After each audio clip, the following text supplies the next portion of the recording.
नमस्कार दोस्तों, स्वागत है किरण की कहानी में। प्रयागराज के महाकुंभ मेले में हुई इस अद्भुत घटना ने हर किसी को स्तब्ध कर दिया। कल सुबह एक ऐसी चमत्कारी घटना घटी जिसने पूरी दुनिया का ध्यान अपनी ओर खींच लिया। एक 16 साल की लड़की गौरी गंगा नदी पर चलते हुए दिखाई दी। जिसने भी यह चमत्कार अपनी आंखों से देखा, उसकी आंखें अविश्वास और श्रद्धा से भर गई। गौरी एक छोटे से गांव में रहती थी और बचपन से भगवान शिव की अनन्य भक्त थी। उसका हर दिन महादेव के नाम से शुरू होता और उन्हीं के नाम पर खत्म। गांव के पास गंगा नदी के दूसरी ओर एक नागा साधु की कुटिया थी। गौरी रोजाना वहां भोजन लेकर जाती और साधुओं को भोजन कराते समय महादेव के नाम का जाप करती रहती। एक दिन साधु बाबा ने गौरी से पूछा कि वह देर से क्यों आई। गौरी ने बताया कि नाव मिलने में देर हो गई। इस पर बाबा ने कहा, लोग तो भगवान का नाम लेकर भव सागर पार कर देते हैं और तुम एक नदी नहीं पार कर सकती। बाबा की इन बातों ने गौरी के मन में एक गहरा प्रभाव छोड़ा।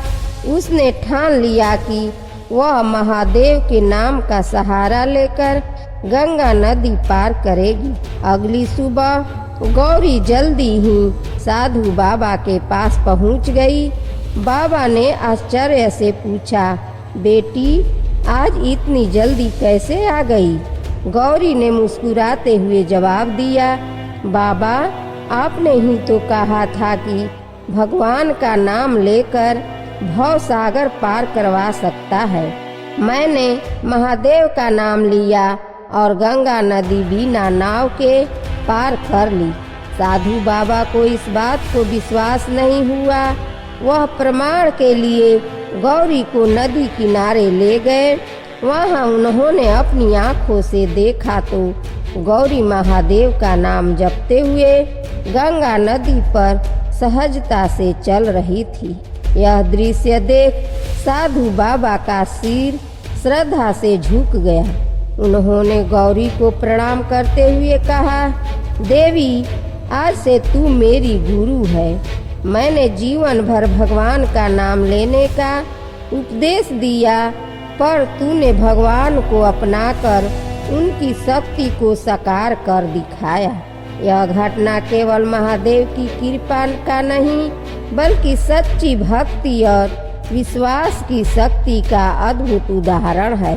जिसने भी यह चमत्कार देखा वह अचंभित रह गया। यह कहानी हमें सिखाती है कि भगवान पर अटूट विश्वास और समर्पण से असंभव भी संभव हो सकता है। महादेव का नाम केवल बोलने के लिए नहीं, बल्कि उसे अपनाने और उस पर विश्वास रखने से जीवन की हर सरल हो सकती है। हर हर महादेव।